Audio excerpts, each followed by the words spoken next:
పాండవులలో ప్రభుశక్తి ఉంది, మంత్రశక్తి ఉంది, ఉత్సాహశక్తి ఉంది. వారిలో పెద్దవాడైనటువంటి ధర్మరాజు సామ దాన భేద దండ ప్రయోగాల్లో నిపుణుడై ఉన్నాడు, చాలా నిపుణుడు. ఎప్పుడేం చేయాలో అతడికి బాగా తెలుసు. సమయోచితంగా ప్రవర్తించి తన బలాన్ని, మిత్రులను ప్రయోగిస్తాడు. రోషాన్ని విడిచిపెట్టి శత్రువును జయిస్తాడు. ఇది నా నమ్మకం. ధర్మరాజు ధనంతో శత్రువులను కొంటాడు, మిత్రులను కూడా కొంటాడు, బలాన్ని, సేనను కొంటాడు, తన స్థానాన్ని దృఢం చేసుకుంటాడు. ఇలా శత్రు సంహారం చేయటంలో ధర్మరాజు దిట్ట అయినవాడు, చాలా గట్టివాడు. అశక్యాన్ పాండవాన్ మన్యే దేవైరపి సవాసవైః యేషామర్దే సదా యుక్తౌ కృష్ణ సంకర్షణ ఉభౌ కృష్ణ సంకర్షణ ఉభౌ. ఇంద్రాది దేవతలు కలిసి వచ్చిన పాండవులను ఏమీ చేయలేరు. శ్రీకృష్ణ బలరాములు ఇద్దరు కూడా వారి పక్షాన్ని అనుసరిస్తున్నారని నేను నమ్ముతున్నాను. కనుక మీరందరూ నా మంచి మాటలను వినండి, అంగీకరించండి, ఆమోదించండి. పాండవులతో మనం సంధి చేసుకుందాం. ఇప్పుడు ఎలా వచ్చామో అలాగే వెనక్కు వెళ్ళిపోదాం. ఈ నగరాన్ని చూడండి, దుర్భేద్యంగా ఉంది, చుట్టూ నీటితో రక్షించబడుతూ ఉంది. 4 వైపులా గడ్డి ఉంది, ధాన్యం ఉంది. ఇక్కడ ఇంధనాలు, రసాలు, యంత్రాలు, ఆయుధాలు కూడా ఉన్నాయి. అంటే అక్కడే ఉన్నారు అన్నమాట వీళ్ళు. ఔషధాలు, తలుపులు, ద్రవ్యగారాలు, ఊకపట్టు మొదలైన వాటిలో ఈ నగరం నింపబడి సమృద్ధిగా ఉంది. ఎక్కడ ఏముందో తెలియటం లేదు. భయంకరమైనటువంటి పెద్ద పెద్ద చక్రాలు, పెద్ద పెద్ద అట్టాలకాలు, ఉన్నత గృహములు, చీలలు, గడియలు, శతఘ్నాలతో నిండి ఉంది కదా. ఈ పురానికి ఇష్టకం, దారవం, మానుషం అనే 3 ప్రాకారాలు ఉన్నాయి. వీటిలో మానుషాన్ని నరగర్భం అనే పేరుతో పిలుస్తారు. ఈ ప్రాకారం లోపల ఉంటుంది. ఇది శ్రేష్టమైన ప్రాకారం. ఇలా ఈ నగరం నగరగర్భం అనేటువంటి ప్రాకారంతో శోభిస్తుంది. ఎంతో పొడవైన సాల వృక్షాలతో రక్షించబడుతుంది. బయట లోపల ఉన్న సేవకులందరూ దానాలతోనూ గౌరవాలతోనూ పూజించబడుతూ ఉంటారు. పాండవులు ముట్టడించబడ్డారు అనే వార్త వినగానే యాదవ వీరులందరూ అస్త్రాలతోనూ శస్త్రాలతోనూ వచ్చి మన మీద పడతారు. ఇటు లోపల నుంచి వాళ్ళు, అటు బయట నుంచి వాళ్ళు. మనం చిక్కుకోపోతాం. రాజులారా, నా ఈ మాటలు మీకు ఇష్టమైతే దుర్యోధనుడికి, పాండవులకు సంధి చేద్దాం. నా ఈ అభిప్రాయాన్ని అందరూ అంగీకరించాలని వేడుకుంటున్నాను. రాజులందరూ ఇలా నడుచుకుంటూనే క్షేమం కలుగుతుంది. అందుకే మీకు ఉత్తమ కర్తవ్యాన్ని బోధించాను, మంచి మాటలు చెప్పాను అన్నాడు భూరిశ్రవుడు. ఈ మాటలు విని రాజులు, అవును, ఇవి మంచి మాటలే. స్వయంవరం పూర్తి అయిపోయింది. ద్రౌపది పాండవులకు పెళ్లి చేసుకుంది. మనం వచ్చిన పని పూర్తి అయింది. ఇక మనకి ఇక్కడ పని లేదు కదా అనుకుంటూ తమ దేశాలకు తిరిగి వెళ్ళారు. ద్రౌపది అర్జునుడిని వరించటాన్ని చూసి దుర్యోధనుడి మనస్సు ముక్కలైపోయింది. అశ్వత్థామ, శకుని, కర్ణుడు, కృపులతో కలిసి బాధపడుతూ రాజధానికి తిరిగి వెళ్ళసాగాడు. ఏంటి ఇట్లయిపోయింది, కొనాకు అర్జునుడే ద్రౌపదిని పెళ్లి చేసుకున్నాడే అని కుమిలిపోతూ దారి పొడవునా ఆ గుర్రం మీద పడి ఏడిచి వెళ్ళాడు. దారిలో దుశ్శాసనుడు అన్నగారి వద్ద వచ్చి సిగ్గుపడుతూ మెల్లగా ఇలా అన్నాడు, అన్నా, అర్జునుడు బ్రాహ్మణ వేషం వేసుకొని ఉన్నాడు, అందుకే ద్రౌపదిని పొందాడు, లేకపోతే పొందేవాడు కాదు. వేషం వేసుకొని ఉన్నాడు కాబట్టి మనం ఎవ్వరము అతన్ని గుర్తుపట్టలేకపోయాం. నేను వారి అదృష్టం గొప్పదని భావిస్తున్నాను. పురుష ప్రయత్నం దైవం ముందు నిరర్థకమైంది కదా, ప్రయోజనం లేనిది కదా. పాండవులు ఇంకా జీవించున్నందువల్ల మన పురుష ప్రయత్నం నిరర్థకమైంది అన్నాడు.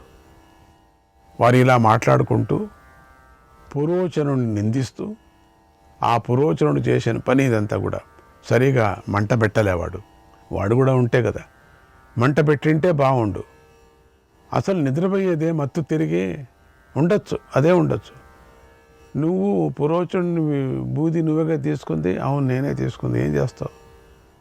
నిందిస్తూ దీనులై దుఃఖిస్తూ హస్తినాపురానికి ముఖాలు పేల ముఖాల్లాగా వేసుకొని బాగా నూనె తాగిన ముఖాల్లాగా వెళ్ళారు.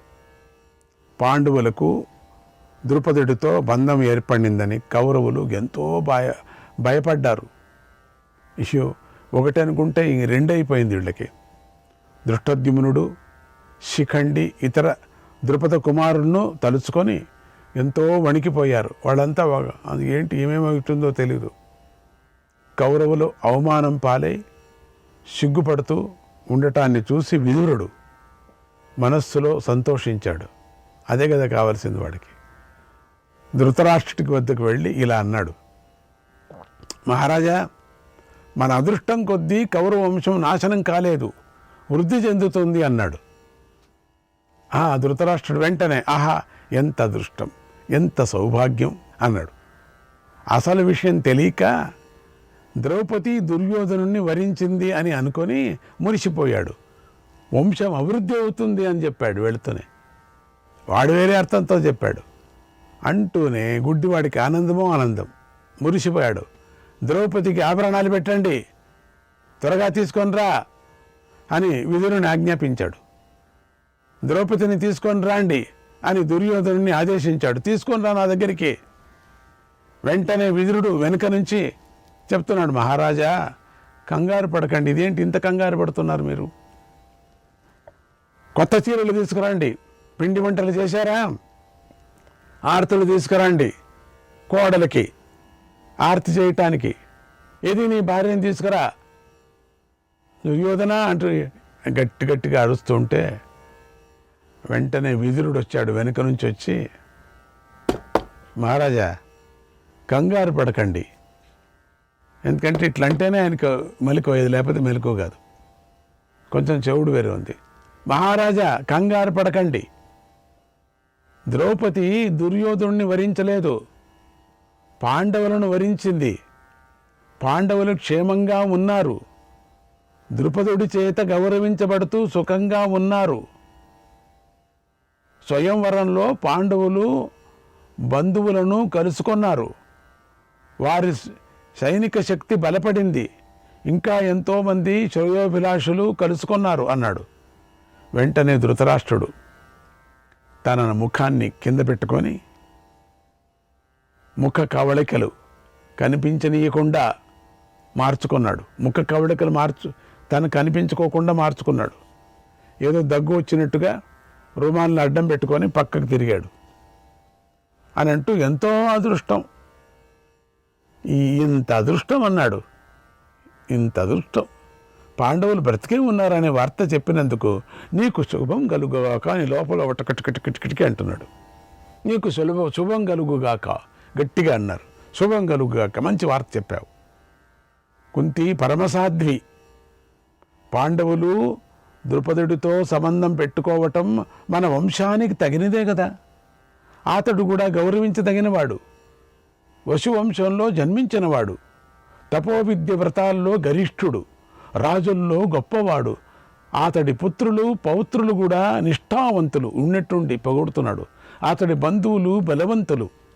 నిజానికి పాండురాజుకు గల పుత్ర ప్రేమ కంటే నాకే పాండవులపై ప్రీతి ఎక్కువ తెలుసా? నాకెంత ప్రేమ వాళ్ళకి పెళ్ళయిందని ఎంత ఆనందపడుతున్నా నేను. నా ఆనందం చెప్పటానికి వీలైనట్టుగా ఉంది. నా ఆనందం నోటి మాట రావటం లేదు. నాకు ఆనందం చెప్పటానికి నేను ఏం చేస్తూ నాకు అర్థం కావటం లేదు ఎక్కువ చెప్పుకోవటానికి అని లోపల ఏడుపు. నా మనస్సులో వారి పట్ల నిండుగా ప్రేమ. ఆ ప్రేమ నేను చెప్పలేను. ఆహా ధర్మరాజా, ఆ చిన్నపిల్లడు నకుల సహదేవ్, ఎంత ఆనందం. ఆ పిల్లల గురించి మాట్లాడుకుంటున్నారు. సంపదలను కోల్పోయిన రాజు బంధువులతో కూడిన ద్రుపదుడిని మిత్రుడిగా పొందితే చాలు, అతడు సుఖంగా జీవిస్తాడు అన్నాడు. విదురుడు, మహారాజా, చిరకాలము నీకు ఇలాంటి బుద్ధి స్థిరంగా నిలుచుగాక అని తన భవనానికి వెళ్ళిపోయాడు. ఎప్పుడూ నీకు ఇదే బుద్ధి ఉన్ని, పైకి మాత్రం ఉంది, లోపల లేదు, నాకు తెలుసులే అని అంటూ, లోపల పైన రెండూ ఉంటే మహారాజా బాగుంటుంది, ఎంత చెప్పినంతలే వస్తానులే అని మూర్ఖుడు అని వెంటనే వెళ్ళిపోయాడు.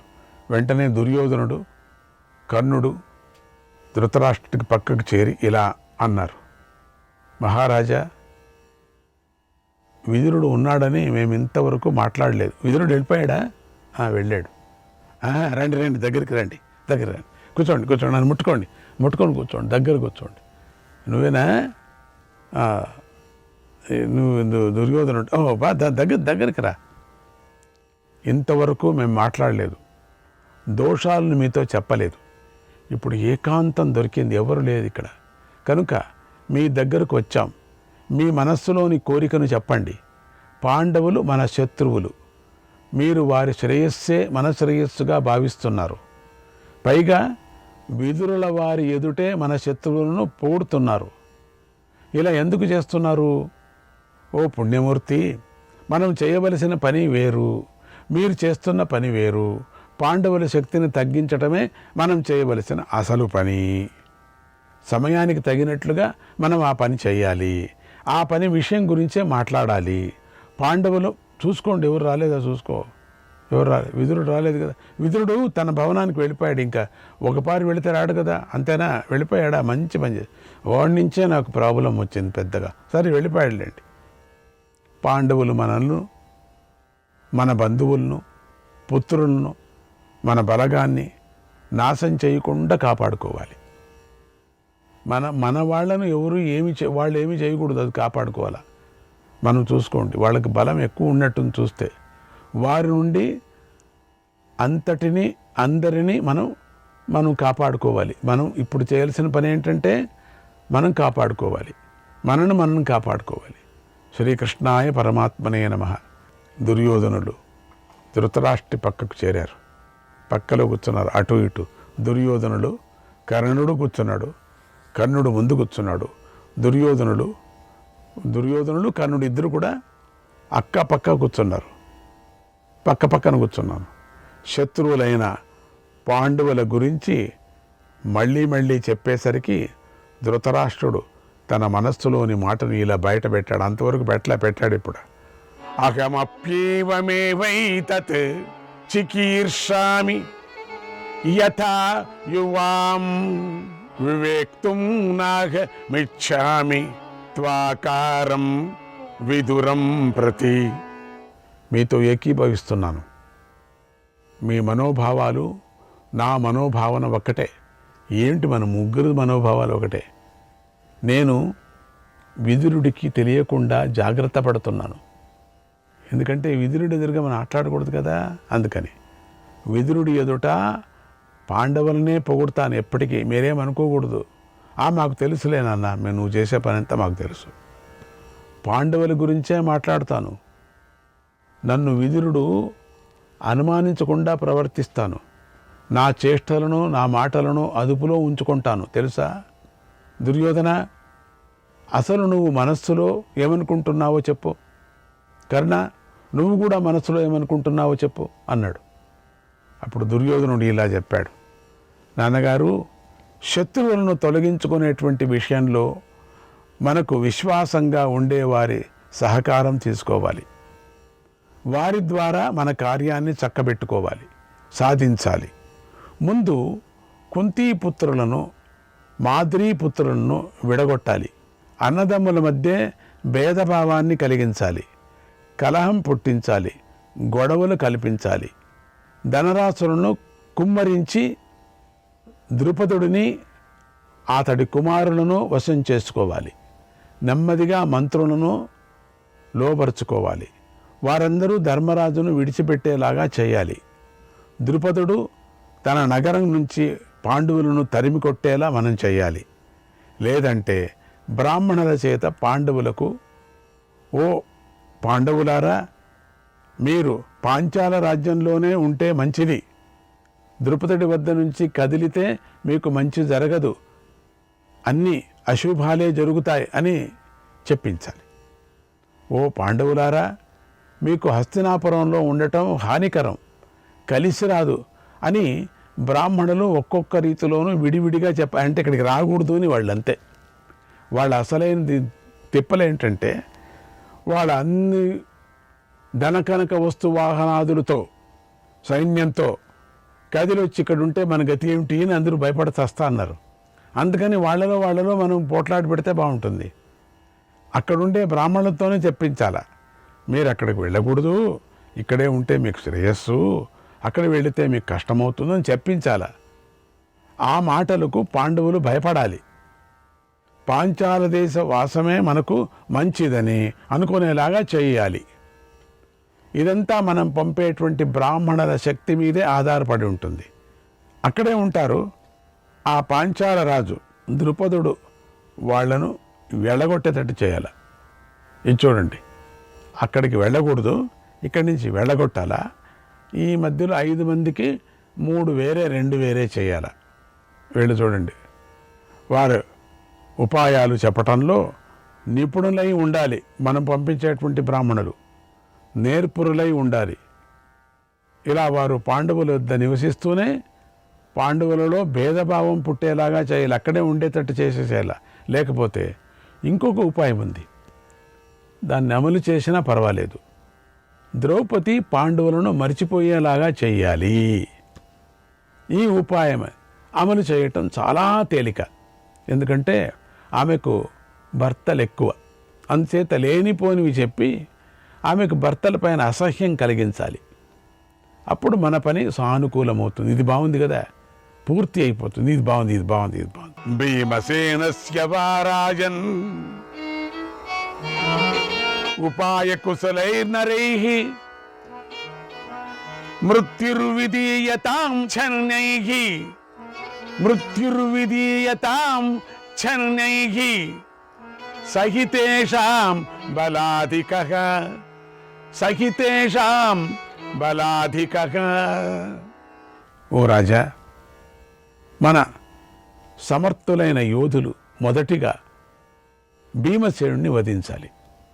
ఎందుకంటే పాండవులందరిలోనూ అతడే బలవంతుడు. మొదట వాడిని చంపేసేయాల. భీముడు అండ చూసుకొనే ధర్మరాజు మనల్ని మొదటి నుంచి లెక్క చేయటం లేదు కదా. ఆ వీరుడే, ఆ శూరుడే పాండవులకు దిక్కై ఉన్నాడు. భీముడిని చంపితే పాండవులు నిరసించిపోతారు. వారిలో ఉత్సాహాలంతా నశించిపోతాయి. అప్పుడు వారు రాజ్యం మీద ఆశ వదులుకుంటారా? రాజ్యానికై వెంపర్లాడరు. కనుక భీముడొక్కడే వారందరికీ కూడా అండ అని గమనించు. భీముడు సహాయం ఉంటే అర్జునుడికి యుద్ధంలో తిరుగుండదు, బలం పెరిగిపోతుంది. అర్జునుడిని ఎదిరించేవాడే ఉండడు. అదే భీముడు మరణిస్తే అర్జునుడు కుప్పకొలిపోతాడు. మన కర్ణుడికి గల బలంలో 4వ వంతు బలానికి కూడా అర్జునుడు సాటిరాడు. కర్ణుడి ముందు అర్జునుడు గడ్డిపరక వంటి వాడవుతాడు, ఎగిరిపోతాడు. అంటుండి గుడ్డివాడు సంతోషపడుతున్నాడట. ఏం సంతోషపడుతున్నాడు? బోసి నవ్వుతూ పండ్లు ఎగిలిగించుకుంటూ ఆ కళ్ళు లోతుగా వికారంగా కనపడుతూ పైన వికారంగా ఒక కిరీటాన్ని పెట్టుకుంటూ వికారమైనటువంటి అలంకారం చేసుకొని కర్ణకుండలాలు వేసుకొని నెవ్వుతూ ఉన్నాడట. విచిత్రంగా ఉన్నాడు. శ్రీకృష్ణాయ పరమాత్మనే నమః.